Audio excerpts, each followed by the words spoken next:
당신의 노후 준비되었나요? OECD 회원국 중에서 한국 노인 빈곤율이 1위인 점을 보면 많은 어르신이 노년의 돈 걱정을 하고 있다는 것을 알 수 있습니다. 그럼에도 한 번 사는 인생 돈 하지 말고 즐기며 살자고 생각하시는 분들도 계시겠죠.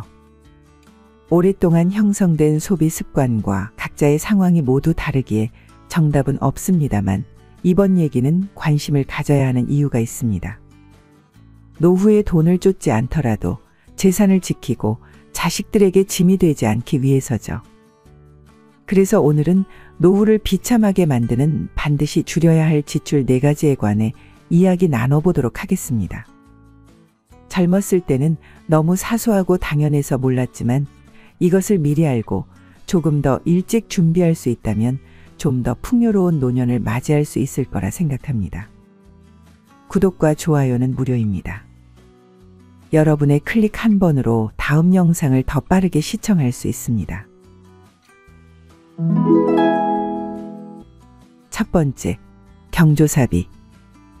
여러분은 한 달에 경조사비를 얼마나 지출하고 계신가요? 혹시 나중에 다 되돌려 받을 수 있을 거라 생각하시나요? 최근 저는 지인 부부와 저녁 자리를 가졌습니다. 서로의 근황을 물으며 요즘 어떻게 지내는지 이야기를 나누던 중 그 지인께서는 올해 4월, 5월에만 경조사비로 200만 원 이상을 지출했다는 이야기가 나왔습니다. 전국에 계열사가 있는 회사의 임원이셔서 여러 지역에서 경조사 연락이 온다고 했죠. 경조사 소식을 알면서도 참석하지 않기 어렵고 거리가 멀더라도 경조사비를 보내지 않을 수 없다고 하시더군요. 작게는 10만 원에서 50만 원까지 지출해야 하는 상황이 많아 부담이 크다고 하셨습니다. 퇴직은 3년 정도 남았고 슬아의 남매는 20대 초반이라 매번 지출하는 경조사비를 본인이 다시 돌려받을 수 있을까 하고 저에게 고민을 털어놓으십니다. 매월 100에서 200만 원 사이라면 상당히 부담스러운 금액이죠. 저도 저런 큰 금액은 아니지만 매월 20에서 30만 원 정도는 지출하고 있습니다. 첫째 결혼식 때 많은 분의 도움을 받은 덕분에 감사한 마음으로 보답하는 지출입니다. 그러나 지인분의 경우 이러한 상부상조가 되지 않을 가능성이 커 보였습니다.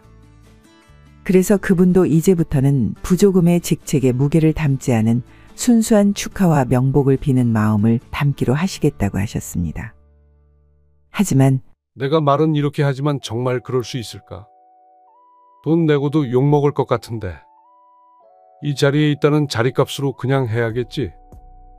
다른 게 아니라 이런 게 품위 유지비인가 보다. 하며 본인의 고민에 스스로 답을 내리시며 쓴웃음을 지어 보이셨습니다.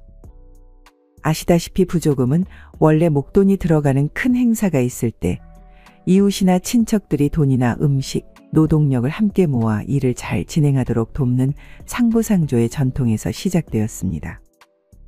그러나 요즘은 이러한 전통은 거의 사라지고 대신 현금 박치기나 눈도장 찍기식으로 관계가 유지되는 경조사가 그 자리를 대체하고 있습니다. 사회가 점점 더 각박해지면서 경조사도 일종의 교환 행위가 되었죠. 이 교환은 생각보다 단순하고 엄격합니다. 주면 받아야 하며 받으면 다시 돌려주어야 한다는 것입니다. 받지 않으면 상대를 거부하는 것이고 받은 만큼 되돌려주지 않으면 관계를 재고하겠다는 의미로 받아들여질 수 있습니다. 대부분 사람은 미래에 대한 투자로 여기며 어쩔 수 없이 지출하는데 실제로는 평생 뿌린 돈의 절반도 돌려받지 못한다고 합니다. 특히 은퇴자에게 경조사비는 더더욱 그렇죠. 친인척이 아닌 이해관계로 인해 부조했던 대상들은 은퇴 후 경조사를 알렸을 때 나몰라라 하기 십상입니다. 경조사 소식이 세금 고지서처럼 느껴지거나 은퇴자에게 정신적, 경제적 부담을 주는 현실은 분명 잘못된 것입니다.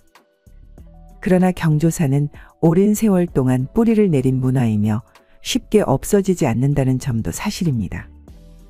경기도 평택에 사는 정모 씨는 수년간의 투자가 아깝지만 보다 현실적인 선택을 했습니다. 정말 친한 사람이 아니면 외면하고 자신의 경조사도 최대한 간소하게 치르는 방법을 선택한 것이죠. 지난 4월에 있었던 딸의 결혼식에서는 친지, 딸의 친구, 옛 회사 동료 등 20여 명만 초대해 조촐하게 치렀습니다. 정 씨는 노후의 경조사로 고통받고 싶지 않다며 그러려면 나부터 적게 주고 적게 받는 선순환의 고리를 만들어야 한다고 말했습니다. 정부와 언론에서 체면과 형식을 버리고 경조사 대상 범위를 좁히며 가계 형편에 맞게 지출하자는 범국민 캠페인을 벌였지만 안타깝게도 큰 변화는 없었습니다. 한 가지 분명한 것은 노후에도 현역 때와 같은 방식으로 경조사 문제에 접근하면 금전적 파탄에 이르게 된다는 것입니다. 구호만 외치는 데 그치지 말고 나부터 경조사비를 절감하는 습관을 기르는 것이 좋겠습니다. 두 번째, 성인이 된 자녀에게 지나친 지원. 남편과 사별한 후 남겨진 노후 자금을 아들이 빌려달라고 합니다. 원래는 그 돈으로 빌라를 사서 살고 나중에는 자녀들에게 물려줄 생각이었는데요. 아들이 제게 빌라를 구입하지 말고 전세로 들어가서 남은 돈을 자신에게 빌려주면 매달 생활비를 주겠다고 하네요. 최근 국내 최대 온라인 부동산 커뮤니티 부동산 스터디에 상속 문제로 아들에 대한 섭섭함을 느끼는 김 어머니에 관한 게시글이 올라왔습니다. 김 씨는 작년 말에 남편과 사별했다고 합니다. 남편이 남긴 재산은 공동 명의로 된 단독주택 하나와 약간의 통장 잔고뿐이었다고 했죠. 과거 김 씨는 남편과 함께 작은 식당을 운영하며 두 자녀 모두 대학을 보내고 결혼까지 시켰습니다. 5년 전쯤 남편의 건강이 갑자기 악화하여 식당을 정리하고 남편의 간호에 전념했다고 합니다. 특별한 수입원이 없어서 식당을 정리한 돈으로 생활비와 남편의 병원비를 충당했지만 결국 남편은 긴 투병 끝에 작년 겨울 세상을 떠났습니다. 장례를 마치고 생각지도 못한 상속 문제로 김 씨는 아들에 대한 서운함을 느끼게 되었다고 합니다. 딸과 달리 아들은 집에 대한 자신의 지분을 상속받고 싶다고 말했다는 것입니다. 상속받을 재산도 많지 않고 현재 살고 있는 집 한 채가 전부인데 다른 가정들처럼 어머니가 편하신 대로 하세요. 라고 말할 줄 알았는데 아들의 방식에 내심 서운했다고 합니다. 오래되어 불편함이 있었지만 가족들과의 추억이 깃들어 있는 집이었기에 불편함을 감수하며 살아왔습니다. 그러나 남편이 세상을 떠난 후 어차피 집을 팔아 일부는 아들과 딸에게 나눠줄 생각을 했기에 20년 넘게 살던 정든 집을 팔기로 결심했습니다.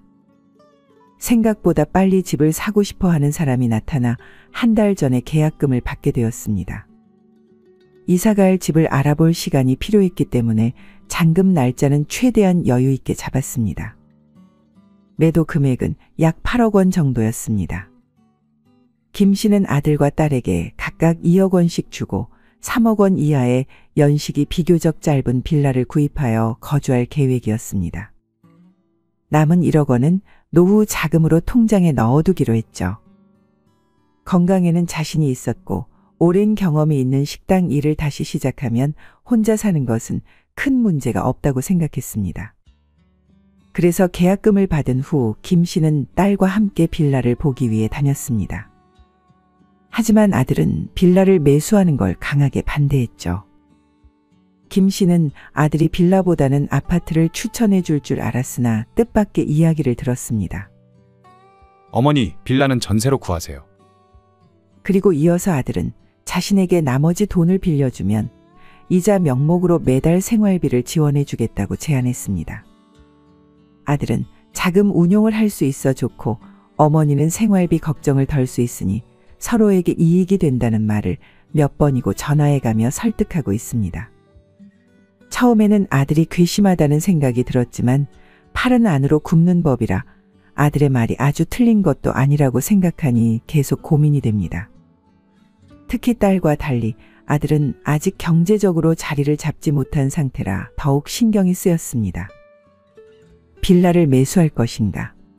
아니면 아들의 조언대로 빌라는 전세로 하고 나머지 돈을 빌려줄 것인가? 고민하고 계십니다. 지혜의 동행 구독자님들은 어떻게 생각하시나요? 여러분의 의견을 댓글에 남겨주세요. 지금은 시대가 바뀌면서 자녀들이 생각하는 봉양이라는 단어의 무게감이 예전보다 훨씬 가볍게 여겨지는 경향이 있습니다.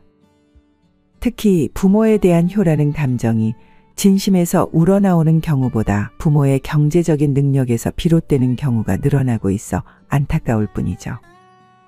물론 안 그런 자식도 있고 부모도 자녀에게 조금이라도 더 주고 싶은 마음은 자연스러운 것이겠죠. 자식들이 결혼하여 자신보다 더욱 풍족하고 행복한 삶을 누리기를 바라는 것은 모든 부모님의 한결같은 소망일 겁니다. 하지만 아이에게 지금 당장 많은 것을 주지 못한다고 해서 너무 미안해할 필요는 없습니다. 지금 주느냐, 나중에 주느냐의 문제일 뿐 김 씨가 언젠가 세상을 떠나면 남겨진 모든 것은 결국 자식들에게 돌아가니까요. 따라서 한 번에 많은 것을 주기보다는 증여는 줄이고 상속은 늘릴 필요가 있습니다. 자식들에게 지나치게 투자하다가 정작 자신의 노후 준비를 소홀히 하면 결국은 자식에게 짐이 될 수 있으니까요. 세 번째, 투자 유혹이나 보험 권유는 신중해야 합니다. 노후가 되면 현업에서 은퇴하고 3, 40년 동안 열심히 일했으니 좀 쉬어야겠다 싶을 겁니다. 처음에는 3년에서 5년 정도 여행도 다니고 옛 친구들도 만나며 각종 모임에도 나가겠죠. 그런 모임에서 돈 자랑을 하거나 돈 냄새를 풍기면 안 됩니다. 돈이 있어도 없는 척, 없어도 적당히 상황을 조절하면서 겸손을 유지해야죠. 특히 오래된 지인이나 잠깐 만난 적 있는 사람으로부터 카더라 하는 투자 정보를 듣는 경우가 있습니다. 노후를 앞두고 누군가의 권유로 투자하거나 달콤한 제안을 하는 사람들은 경계해야 합니다. 타인의 조언을 참고로만 받아들이고 자신의 상황과 기준에 맞춰 신중하게 판단해야 하죠. 또 예전에는 대면을 통해서 이루어지는 투자 사기와 일반 사기가 많았다면 이제는 시대가 바뀌어 온라인 투자 사기도 급증하고 있습니다. 금융사기, 보이스피싱, 폰지 사기 등 점점 더 교묘해지고 있죠. 만약 이와 관련해 신경 쓰기 싫거나 잘 모르겠다면 모르거나 알기 어려운 투자나 권유는 전혀 하지 않는 것이 좋습니다. 그냥 잘 아는 것만 계속하고 모르는 것, 처음 들어보는 것은 일체 관심을 끄고 안 하는 것이죠. 이렇게 하면 최소한 현 상태는 유지할 수 있으며 불필요한 스트레스나 좌절을 겪는 일은 없을 것입니다. 그리고 10년 전 또는 20년 전 아주 오래전에 건강보험이나 암보험 같은 보장성 보험에 가입하셨다면 그 보험은 웬만하면 해약하지 마시길 바랍니다. 요즘 보험회사 직원이나 재무설계사들이 보장 설계라는 명목으로 보유하고 있는 보험을 변경하는 것을 권유하는 경우가 있는데 이것은 매우 신중해야 합니다. 보험 상품은 당시의 경험생명표와 요율을 바탕으로 구성되어 판매되기 때문에 오래전에 가입한 건강보험이나 보장성 보험이 상대적으로 유리한 경우가 많기 때문이죠. 네 번째, 무분별한 영양제. 나이 들수록 영양제를 더 많이 먹어야 하는 거 아닌가? 대체 왜 줄여야 한다는 건지 의문을 품는 분 있으시죠? 나이가 50쯤 되면 먹는 영양제가 한 주먹이다 라는 우스갯소리도 있습니다. 실제로 영양제뿐만 아니라 우리나라 어르신들은 하루를 다양한 약으로 시작하는 경우가 많죠. 건강하셨던 부모님도 어느 날 고혈압 약은 당연히 먹어야 한다며 한 번 시작하면 끊을 수 없다고 말씀하시더니 이제는 진통제까지 추가로 드시게 되었습니다. 물론 약과 영양제는 다르지만 우리는 끝없는 영양제 마케팅에 노출되어 있습니다. 건강 프로그램을 보면 특정 성분이 마치 만병통치약이라도 되는 양 반드시 먹어야 한다는 불안감을 조성하죠. 게다가 광고는 또 얼마나 매력적인가요? 간 때문이야. 남자는 자신감. 이런 식으로 재미있고 귀에 쏙쏙 들어오는 멘트까지 동원됩니다. 정의원 노년기 내과 교수님께서는 과도한 영양제와 건강기능식품의 섭취는 오히려 우리의 몸이 스스로 기능하는 능력을 약화시킬 수 있다고 말합니다. 예를 들어 어떤 약을 먹지 않으면 우리 몸이 스스로 분비하는데 계속 외부에서 공급받으니 몸에서 더 이상 자발적으로 분비하지 않게 되는 것입니다. 어느 순간 정신을 차려보니 저도 하루에 먹는 영양제가 한 주먹이 되었습니다. 맹신까지는 아니지만 계속해서 육체적 통증과 체력 저하를 영양제로 해결하려고 하고 있었던 겁니다. 그러다 보니 경제적으로도 부담이 되죠. 우리가 자본주의 사회에 살고 있는 만큼 정신을 똑바로 차리지 않으면 광고가 우리의 약점을 쉽게 파고듭니다. 영양제로 다이어트를 시도하는 분들도 많으시겠죠. 건강기능식품이니까 약보다는 안전할 것으로 생각하고 단순히 식욕을 줄이는 것보다 보조제를 먹는 것이 심리적 만족감을 주기 때문에 많이 찾게 됩니다. 보조제가 식품이라 해도 특정 성분을 지나치게 자주 섭취하면 부작용이 나타날 수 있습니다. 또 즉각적인 효과는 좋지만 나중에는 그 대가를 몇 배로 치르게 만드는 약도 있습니다. 실제로 친정엄마가 고혈압 약을 오래 먹어 심장이 비대해진 상태입니다. 모든 약은 한쪽에서는 유익을 주지만 다른 한쪽에서는 부작용이 나타날 수 있습니다. 그렇다면 영양제를 과다하게 복용하지 않고도 건강을 유지하는 방법이 있을까요? 네, 있습니다. 바로 근테크입니다. 근테크란 근육과 재테크를 합친 신조어입니다. 우리는 재테크라고 하면 보통 돈과 관련된 것만 떠올리지만 사실 정말 중요한 것은 근테크입니다. 50세 이후로는 근력이 줄어드는 것을 실감하게 됩니다. 그리고 60세가 넘으면 매년 약 3%씩 감소한다고 하죠. 이제는 근육을 키우는 것보다 최소한 지금의 근육이라도 유지해야 하는 나이가 된 것입니다. 근력을 유지하는 가장 효과적인 방법은 꾸준한 운동입니다. 정 교수님은 중년에 접어들면 반드시 운동해야 한다고 강조했습니다. 여기서 중요한 부분은 전문가의 지도를 받는 것입니다. 교수님은 올바르게 걷기만 해도 건강을 지킬 수 있습니다. 그러나 젊었을 때의 감각으로 걷거나 유튜브를 따라 하다 보면 오히려 다칠 수도 있습니다. 운동 전문가나 트레이너의 지도를 받으며 걷기 운동을 하면 근력이 강화되고 관절의 움직이는 범위도 넓어집니다. 라고 설명했습니다. 더불어 두 가지 운동을 병행하는 것을 권장했는데요. 하나의 운동만 지속적으로 하면 특정 근육이나 관절만 반복적으로 사용하게 되어 굳어질 수 있기 때문입니다.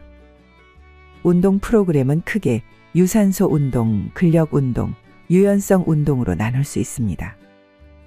전문가의 도움을 받아 자신에게 맞는 운동 조합을 찾는 것이 좋습니다. 하지만 전문가 지도 비용이 부담스러울 수 있죠. 이런 경우에는 국가에서 제공하는 국민체력백이라는 복지 서비스를 활용하는 것을 추천합니다. 집 근처 센터에서 체력 측정을 하고 맞춤형 운동 처방을 받을 수 있습니다. 또한 통곡물, 콩류, 과일, 채소 등에서 단백질을 충분히 섭취하는 것도 근력 키우기에 도움이 됩니다. 아시다시피 기대 수명의 증가가 마냥 축복인 것은 아닙니다. 건강 수명이 짧다면 삶이 길어지는 만큼 건강 문제로 고생하는 시간도 늘어나며 요양비와 의료비 또한 상당하여 노후에 큰 부담이 될 수 있습니다.